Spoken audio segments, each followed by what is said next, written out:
After finding and successfully rescuing Dog/God from the police station, our next task is to find the second man in our 3-man team, the one wearing collar 14. This is Dean Domino, and we find him in the residential district of the villa. Turning on our radio, we tune our Pip-Boy radio to frequency 546.14 HZ ULF. You'd think it was spring the way tourists keep rolling in. Hope that tourist is hurrying. Haven't got all day. That one's got a head on their shoulders. For now. Should never have set that radio signal on repeat. Sounds like Dean has already spotted us, and that he's waiting for us. It's useful to go after Dean Domino after already gaining God, because God's perk essentially gives you light step. It makes it so that you don't trigger traps, tripwires, and landmines. The reason it's important is because Dean Domino is paranoid. He's holed himself up in his private room in the residential district, and he is so afraid of the ghost people that he has littered the grounds with traps and tripwires and explosives. Between the ghost people and the cloud, and the radios connected to your explosive collar, and the traps and landmines, the residential district, which is essentially a maze, can be really tricky. But after hours of wandering the villa, at last we finally climb a staircase into a blown-out building. At the top of the staircase, we find Dean Domino sitting in an easy chair. As we approach, he motions for us to join him. Have a seat, and then we'll talk. Sure, it's after all the polite thing to do. The Sierra Madre. Beauty, isn't she? She the one who invited you here? Or maybe you didn't catch her voice on the radio. Woke up confused like some of the others. At least you're still breathing. By the way, don't get up or make any sudden motions, no matter how uncomfortable that chair gets. The cushion's just for show.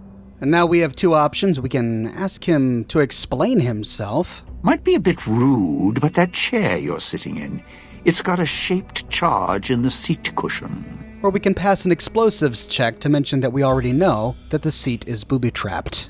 Sounds like you've done some blue-collar construction work in your life. Your ma must be proud. Still, get up without my permission. I'll blast your ass so far through your head, it'll turn the moon cherry pie red. So, let's keep this sweet and polite, and finish our conversation with no misunderstandings. Dean, the only reason we're here is because we need your help getting into the Sierra Madre. Oh, of course you do. Now it's like we're married with these big wedding rings around our necks. So, why don't you hear my proposal first, before you start talking about what you need?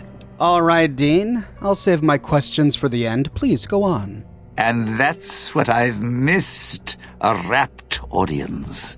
Just because I work in entertainment doesn't mean I'm a moron. I heard my necktie beeping. I know what that means. I'm part of this somehow. I want out of this contract. And if you put me in it, I'm not going to be too happy. So whatever's going on here, if you're part of all this, you're taking orders from me. Now, our choices here permanently affect Dean Domino's outcome at the very end of this story. Dean Domino has a fragile ego. He can't stand the thought of being outwitted or of being coerced into doing something he doesn't want to do. If at any point we say something that makes him feel coerced or feel stupid, then towards the end of his story he turns on us, forcing us to kill him. We can completely refuse to cooperate with him, thinking that he's probably bluffing. Just like all the rest, strolling in here thinking you own the place. I've been here longer than any of you tourists. Trust me, I'm letting you off easier than the Sierra Madre ever would.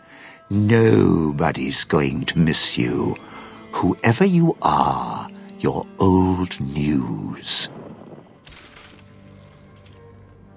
But Dean Domino is not a bluffing man. Passing the barter check effectively shames him, letting him know that he's not bargaining from a position of strength. Choosing this option will ultimately lead to his death later on. What are you talking about? It's here where we let him know that he doesn't have a choice. If I die, he dies because our collars are connected. That's an interesting clause. That's a real bad contract you have. We have. All right. Looks like marriage finally caught me. I'm listening, partner. What's next, if we're death till we part? Meet me at the fountain, Dean. We'll find out more about our contract there. Not leaving me much choice. The fountain, huh? Hope the hologram's still working and the battery's running strong. I'll follow you. I'm not going alone, trust me. Not like I'm a coward or anything. I'm not running around town without an escort. I'm serious. One of the locals catches us, we aren't coming back, and I'd like to keep an eye on you. I think you can manage walking there without me. Now get going. Wait just a minute. I'm not walking out there on my own. I know what's out there. It's why I've planted a minefield, shotguns, and explosives all the way on the road to my little boudoir here. So we go together or we're not going at all. I'll split my hand in blackjack when the time's right. I'm not splitting up in this town, trust me.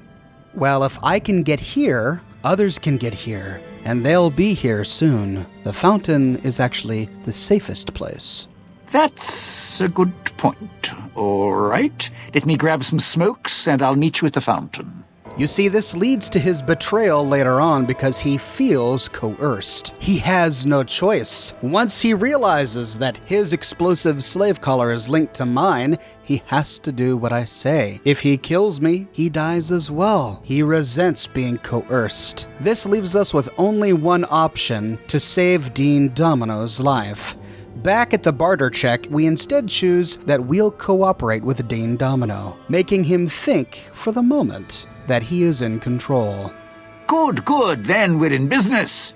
I may be a betting man, but I like it when the odds are in our favor.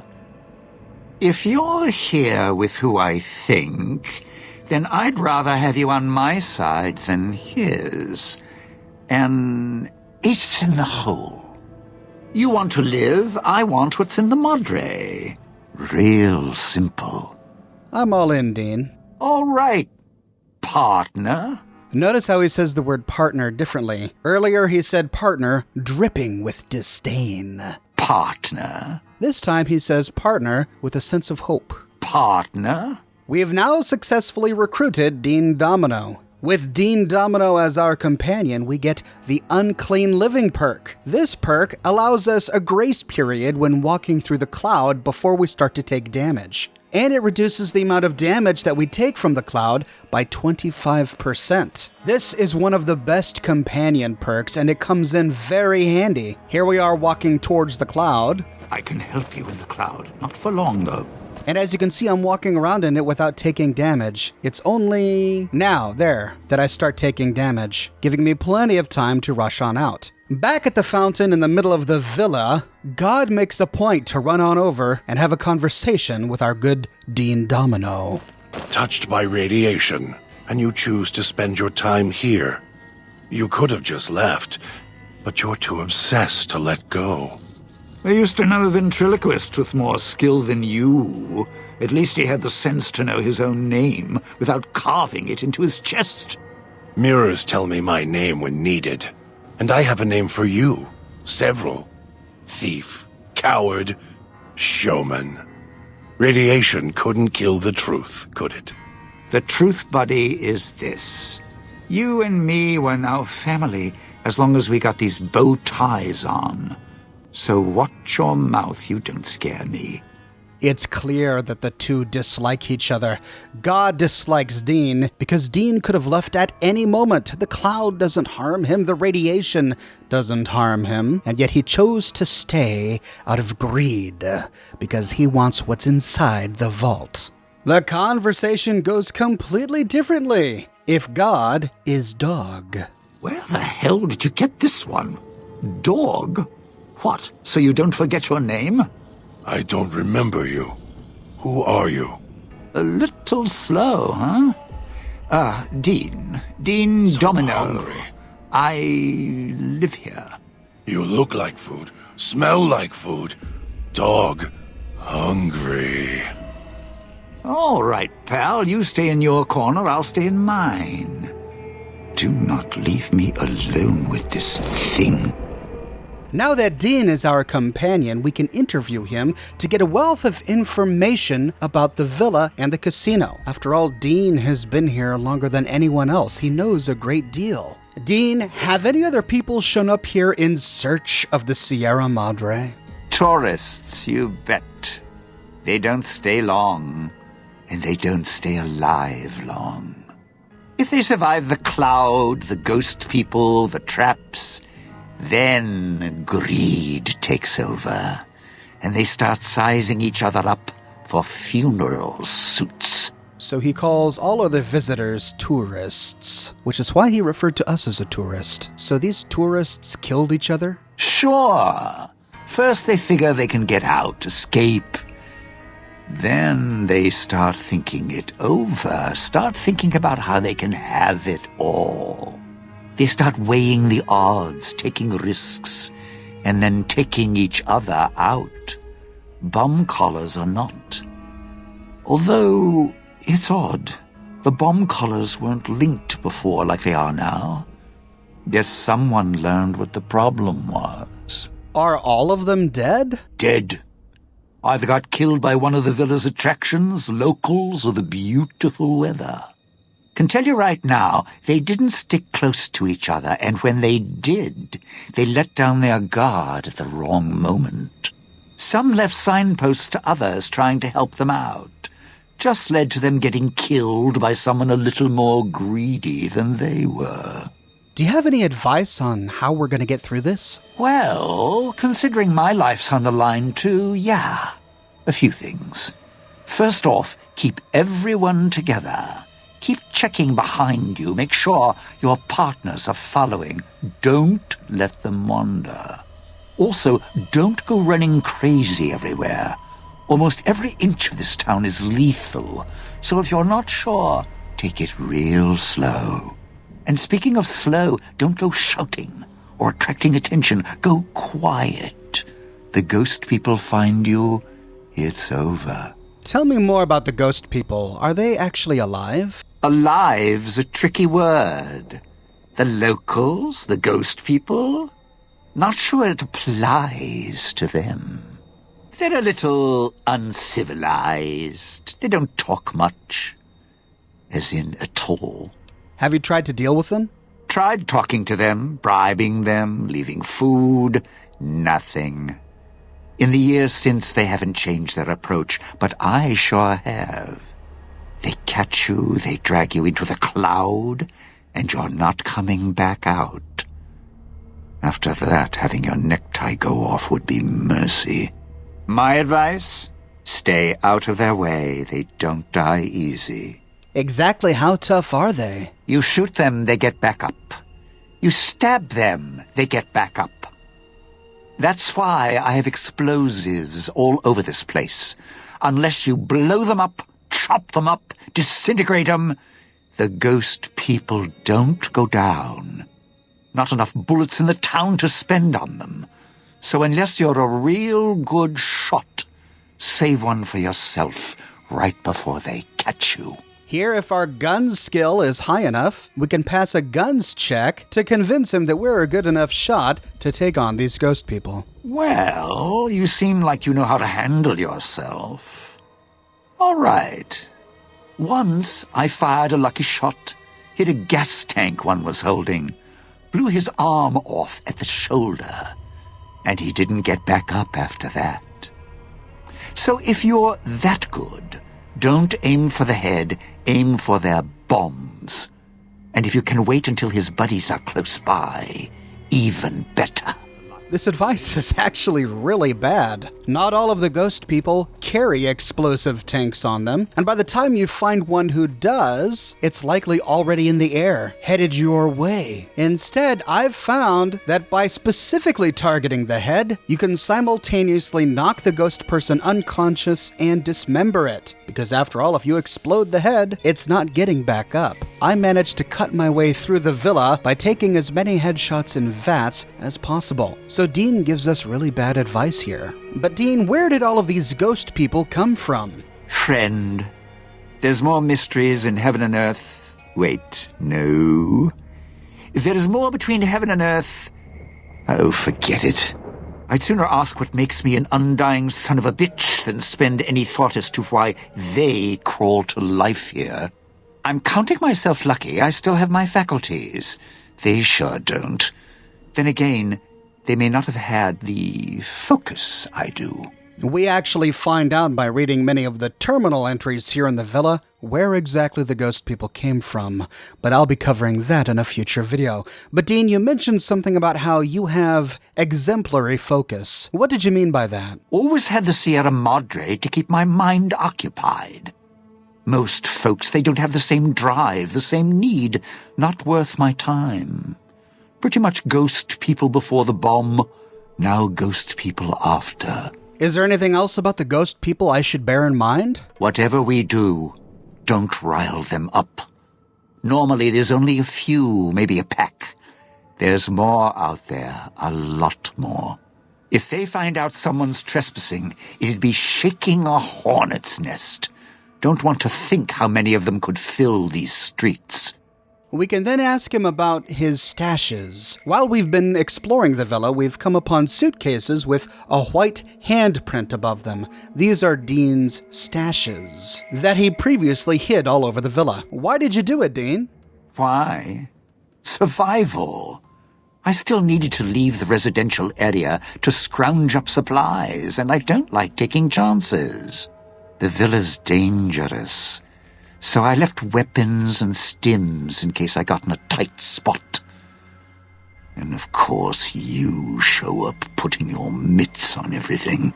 I suppose this qualifies as an emergency, so I'm not complaining. Much. Scrounge for supplies? What kind of supplies? I still need to eat. At least I think I do. The villa provides, even if it's not as glamorous as the Cantina Madrid. Once I, realized what you could scrounge up around here, I had a lot of time to experiment. Not the best chef, but, here's the mix, if you can stomach it. I call it a Sierra Madre Martini. Well, I'm always in the mood for another drink. What's the recipe? Scrape some cloud residue off the walls, mash it in a tin can with some junk food from the machines, then hold your nose and down it. There's electric hot plates around if you can't find a campfire to mix it at. Also, there's other recipes you can do with the cloud residue, although it might take a hardier survivalist than me to brew them. I stick to martinis. With this, we get the Sierra Madre Martini perk, which is a new recipe we have at a cooking station. We just combine junk food with a tin can and some cloud residue at an electric hot plate or a campfire to create the stuff. It's pretty handy, but we'll be going over that particular martini in a future video. Well, Dean, since you're such a wealth of knowledge, can you tell me more about these vending machines we've found all over the place? Those little company stores. Sinclair's toy boxes. Put in a casino chip, get a treat. Like you're some dog doing tricks. Take any of the casino chips, put them into the machine, and you'll get something out. A snack, a cola, something to mend a tear in your shirt. Sometimes you have to know exactly what to ask for. Other times there's codes for, unconventional items.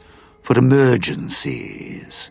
He mentioned Sinclair. Sinclair's the man who created this casino. We'll learn more about him later. I've never seen machines like these before, Dean. Yeah, machines like those weren't unusual before the bomb. Maybe to you they're amazing. To me, they're grifters without the personality. Sinclair made sure if you spent money here, it went one direction. although that's not how he described it. Called it self-sufficient, like he was doing the residents a favor. Right. What other items can we get from these machines? If it's an emergency, you can get chems for any, condition. Sinclair left that for doctors and trained professionals, not the common folk. Even security and maintenance could get special supplies out of them. Staff had codes on little cards they could use to unlock them. Where can I find these cards? Around. Don't have much use for them myself. Not worth the risk to get them. I got all the basics covered as long as I have the chips to pay for them. I don't need much. There are quite a few of these cards all over, and they open up new items in the vending machines. Things like new ammunition types, even mods for weapons, chems, and all sorts of goodies. This is really handy for later, because we have access to at least one machine like this, even after we leave the Sierra Madre. Dean, you seem to be impervious to the cloud. You must know something about it. Can you tell me about the cloud? The cloud showed up after the bomb. I think. I got used to it in small doses. Now it covers the city. Over the years, it kept climbing up out of the Sierra Madre until it was curtains for the sun. Didn't see the sky again. Doesn't seem to bother the ghost people. Can't see through it too well, though, so sometimes I can use the cloud for cover.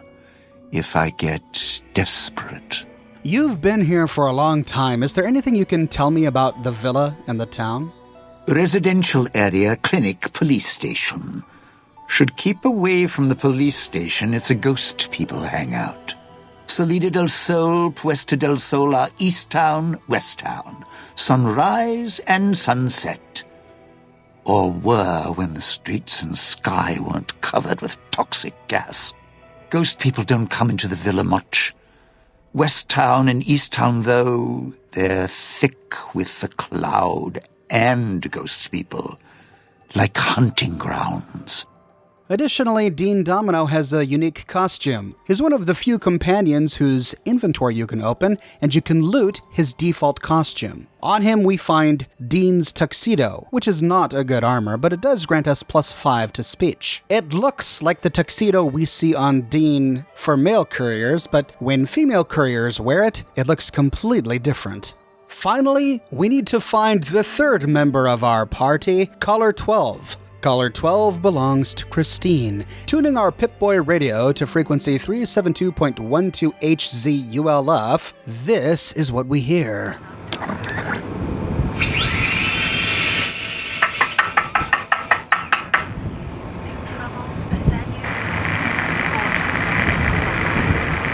And then static. What could this mean? Well, the signal is coming from the medical district. Heading that way takes us through another maze of broken buildings in this villa, and along the way, Dean Domino frequently takes us aside to share his thoughts. Going to be sad to leave the residential district? Well, not really. Sure left a lot of traps around. Sometimes I forget where they are. Those machines, Sinclair's little gifts, lasted longer than he did. If you need food, stims, put in a chip. Hold out your hand. Cloud wasn't always here. Grew over the years, even without cars or factories. Watch out if you see a prize lying around. The ghost people leave supplies as traps. Getting real tired of tourist season. No offense, but you guys are lowering the bar. Along the way, if we find one of Dean's stashes, we can loot it, and he does have unique dialogue. Hey, those are my emergency supplies.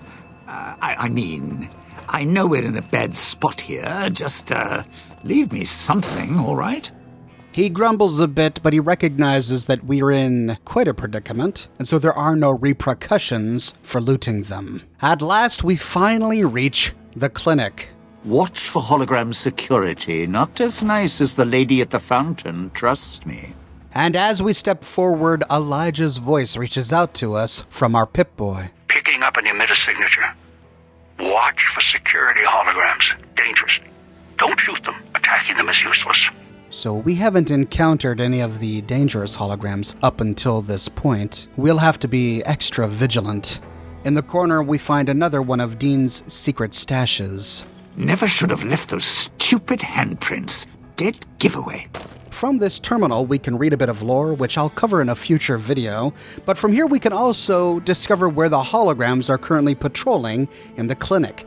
Clicking on the Check Security Hologram status tells us that the holograms are currently patrolling the second floor. The next item allows us to change the floors that the holograms patrol. We can program them to instead patrol the first floor. Heading through the northern door, we reach a hallway, and if we turn right, Dean gets spooked. What are we doing here for? This place is... well, it's haunted. Stepping inside, we find a grisly scene. On the beds lie headless bodies, and they're wearing the same jumpsuits that we wore when we first arrived. I think it's clear that these are previous victims of Father Elijah, but who dragged their bodies to the clinic? Dean is a flighty fellow. He again expresses how scared he is to be here. There's a picture. A bunch of headless saps all waiting for the pearly gates. Whoever did this messed up. Back out of this room and continuing down the hallway, we can turn left. As we get closer, we see a speaker on the wall, but it's emitting a red light. We can try and shoot it, but nothing happens. As we step closer, Elijah talks to us. Damn speakers at the end of the hall. Red light means they're shielded.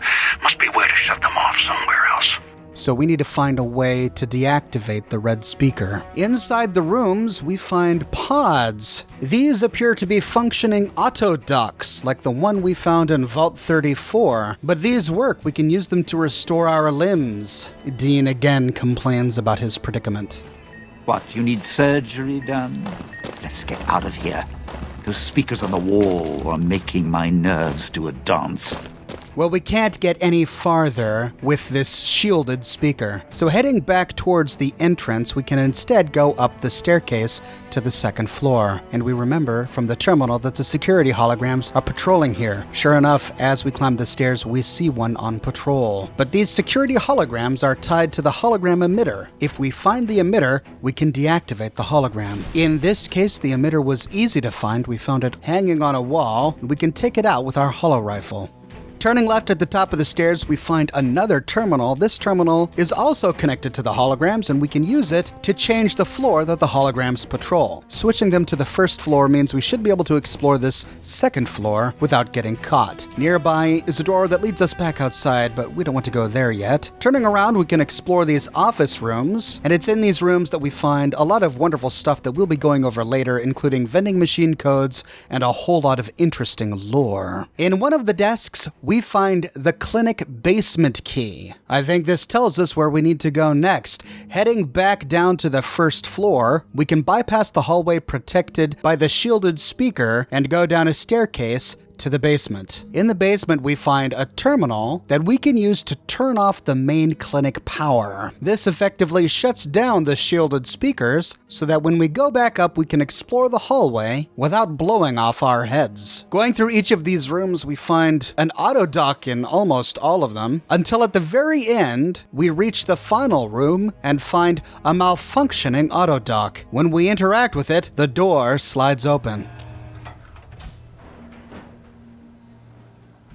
Out jumps a woman, but this woman is completely scarred. She has scars on her head, her mouth, and her neck, and she's wearing one of Father Elijah's explosive slave collars. When she emerges from the autodock, she's confused and disoriented. When you try to talk with her, she blinks and opens her mouth trying to talk, but nothing comes out.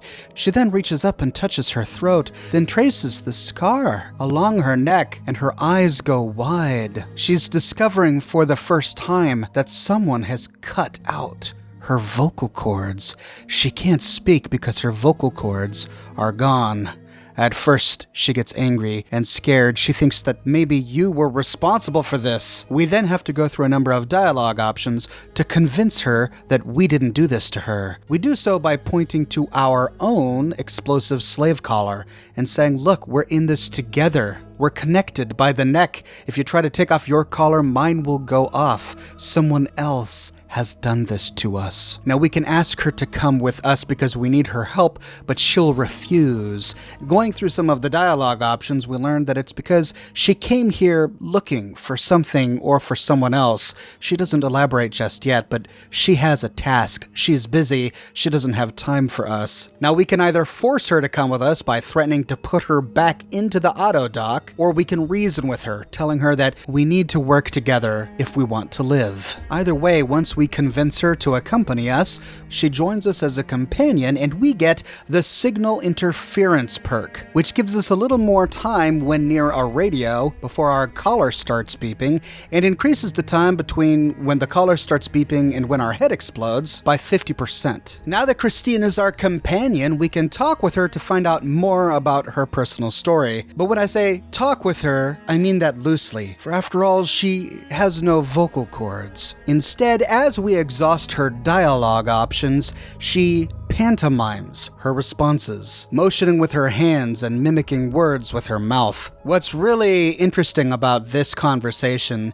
is you get different options depending on how high your perception, intelligence, and medicine skills are. The bulk of her story is hidden behind those three skill and stat gates. So it's very possible to get Christine as a companion and never even have an option to learn anything about her if our medicine, perception, or intelligence is too low. So what I'll do is I'll summarize her story that we get from this one conversation. We learn by passing the medicine check that even though the throat scar was done by this auto doc, the head scar wasn't.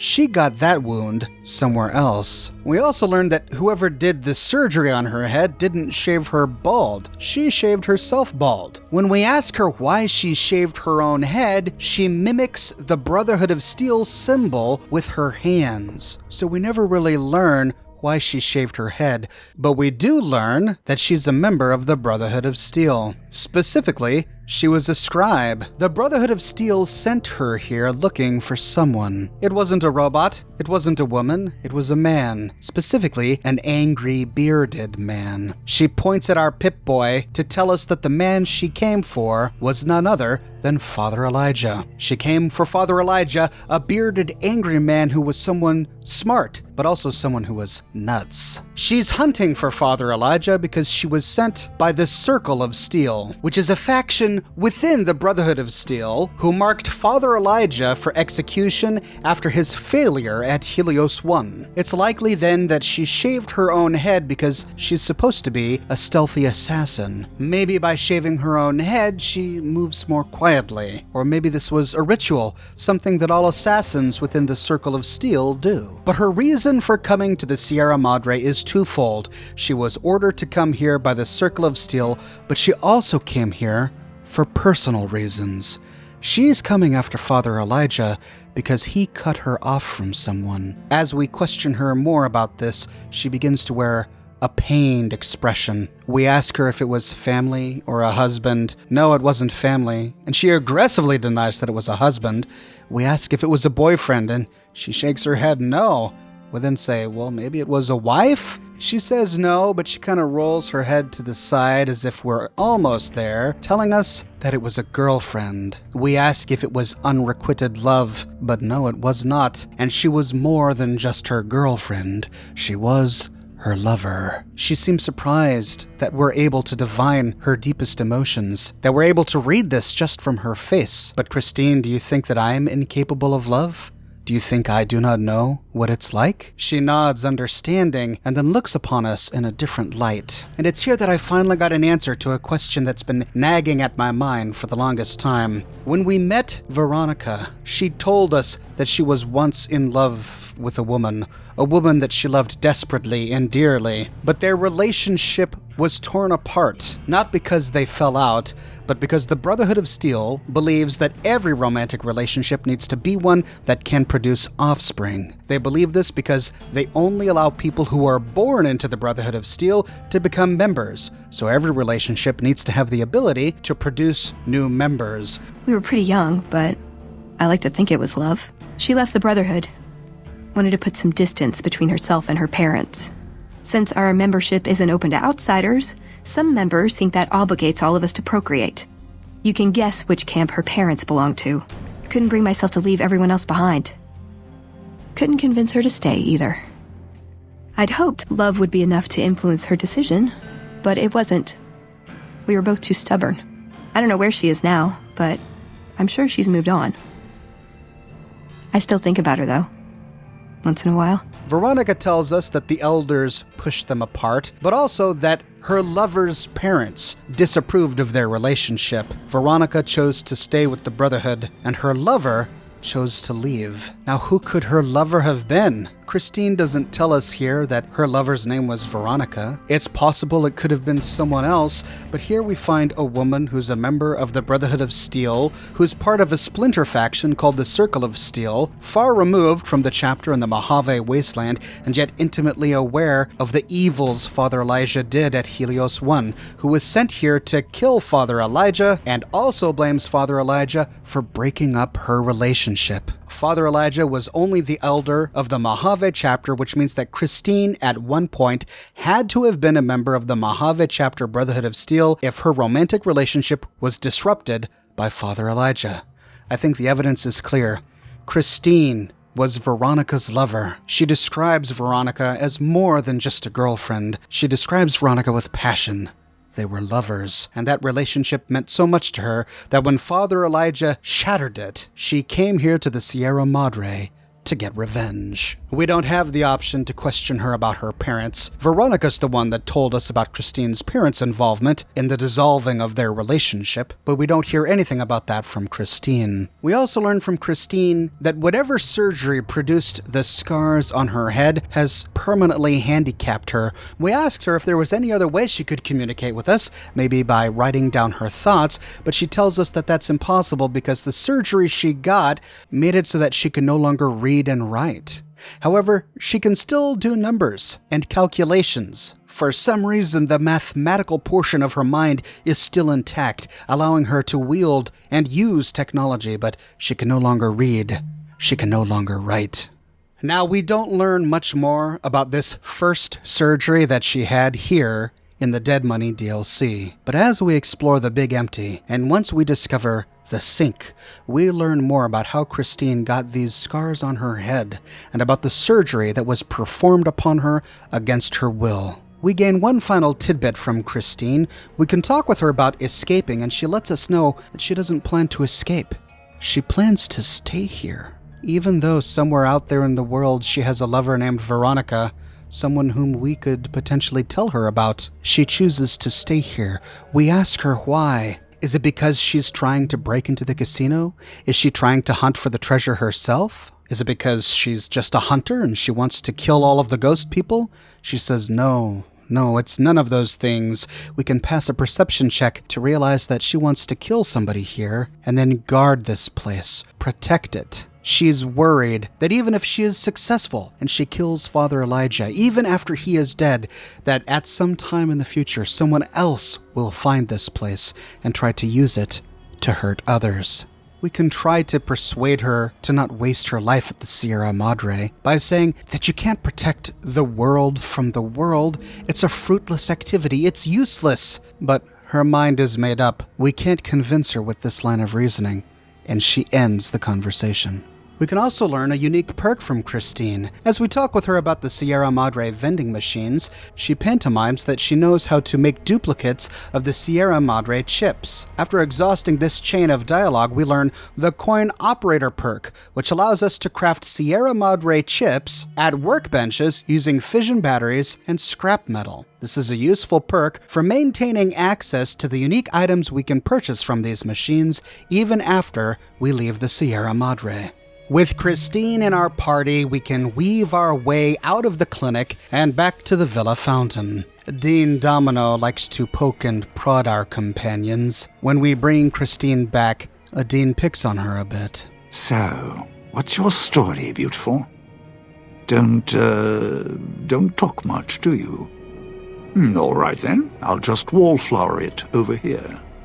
At last, we have the entire party. All three of them together, all four of us, ready to open the gates to the Sierra Madre. We next go to Father Elijah to tell him of our success, to learn that the next step is to trigger a gala event. The front door to the Sierra Madre Casino was programmed to only open once this gala event was triggered. We will trigger this event in episode 3 of this series, which I will publish tomorrow. This week is Dead Money Week here on my channel. I'll be publishing a new Dead Money lore video every day this week, so if you want to make sure that you don't miss an episode, be sure to subscribe and to click that bell notification button. What are your thoughts of Dean Domino and Christine Royce? Each of these characters has a rich history, and there is more to their story. Some of it is despicable, and some of it is tragic.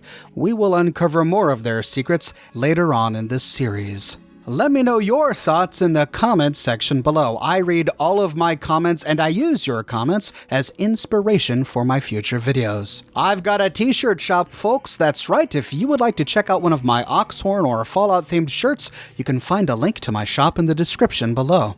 And if you like what I do and you want to support me in a more personal way, consider becoming one of my patrons on Patreon. Patreon subscribers gain access to a private channel on my Discord server, as well as a bunch of other cool Oxhorn perks. But more than anything, ladies and gentlemen, I'm just so glad you're here watching this video with me today. Thank you so much for watching, and I'll see you tomorrow morning, bright and early, with a brand new video.